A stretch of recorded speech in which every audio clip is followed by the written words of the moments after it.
John Emil List nació en Bay City, Michigan, Estados Unidos, el 17 de septiembre de 1925. Su padre y su madre eran alemanes.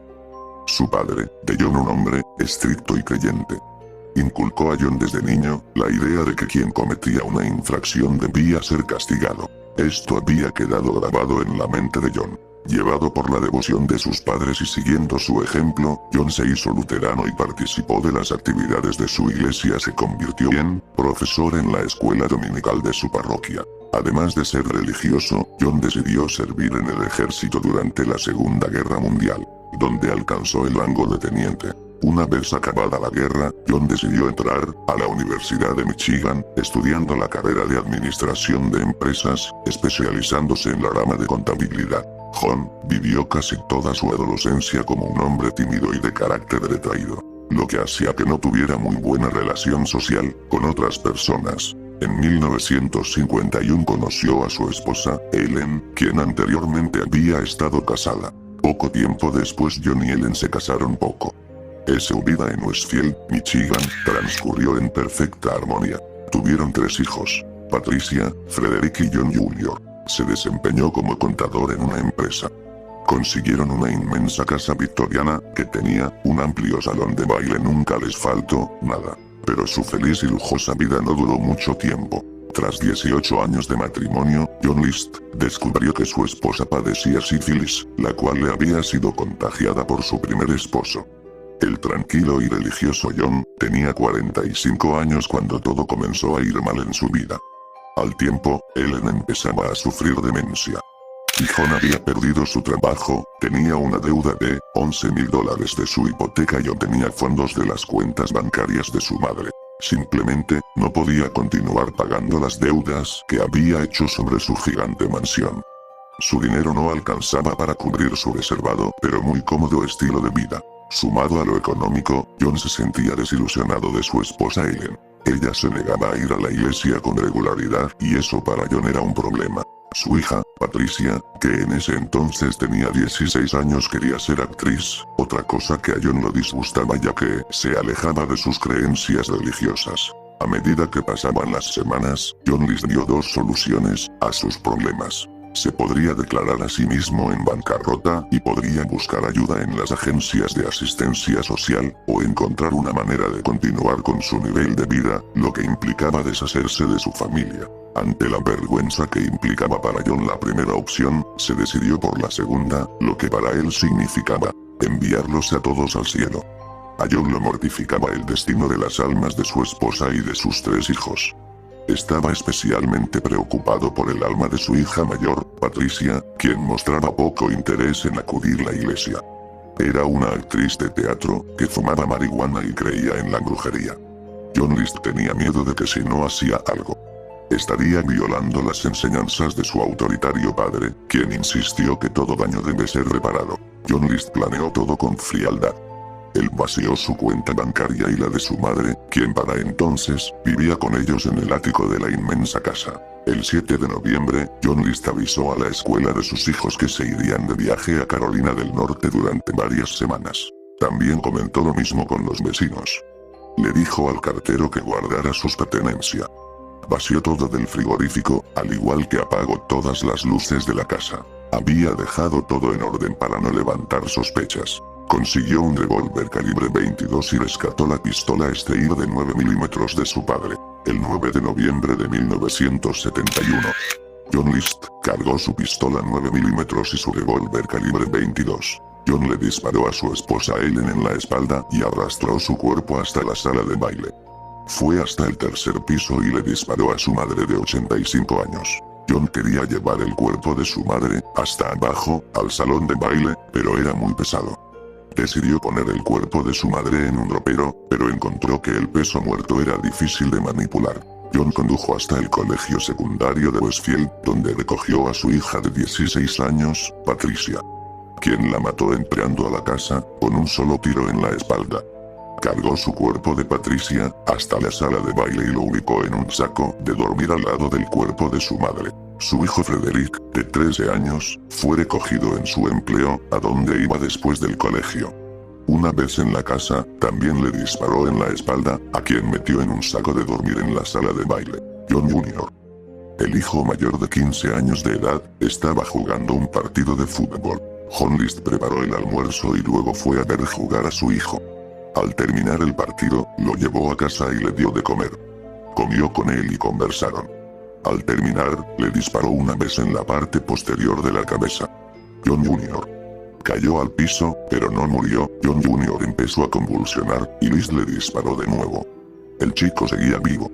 List volvió a dispararle. Su hijo no moría. Desesperado, John List le siguió disparando, hasta asestarle un total de 10 balazos. John limpió la escena del crimen, encendió todas las luces y prendió la radio.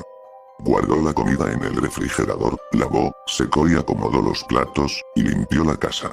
Separó entre los cuerpos de su familia y rezó por su salvación. Dejó el cuerpo de su madre en el ático, rodeada de sus pertenencias. Luego se sentó en su escritorio y le escribió una carta al pastor de su iglesia, Eugenia, que especificaba: querido pastor Rewinkel, lamento sumar esta carga a su trabajo. Sé que lo que he hecho está mal y que cualquier motivo que pueda dar no lo hará correcto. Pero usted es la única persona a quien conozco que, si bien no condonará esto, al menos entenderá por qué sentí que tenía que hacerlo. No estaba ganando ni cerca de lo que necesito para mantenernos. Todo lo que probé se cayó en pedazos. Es verdad, podríamos habernos declarado en bancarrota y vivir de la asistencia social. Pero eso me lleva a mi próximo punto.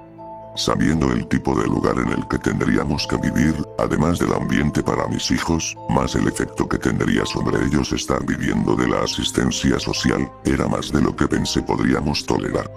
Yo sabía que ellos estarían dispuestos a reducir gastos, pero esto implicaría mucho más que eso. Con Pat, tan decidida a seguir la carrera de actriz, yo temía lo que aquello podría incidir en su cristiandad. Estoy seguro de que no habría ayudado. También, que Ellen no vaya a la iglesia, sabía que lastimaría a los niños eventualmente en su educación. He esperado continuamente que ella se acercara a la iglesia. Pero cuando le mencioné que la señora Hutze quería llamarla, ella estalló y dijo que quería que quitaran su nombre de las listas de la iglesia. Nuevamente, esto solo podía tener un efecto adverso para la educación de los niños. Así que es la suma de todo.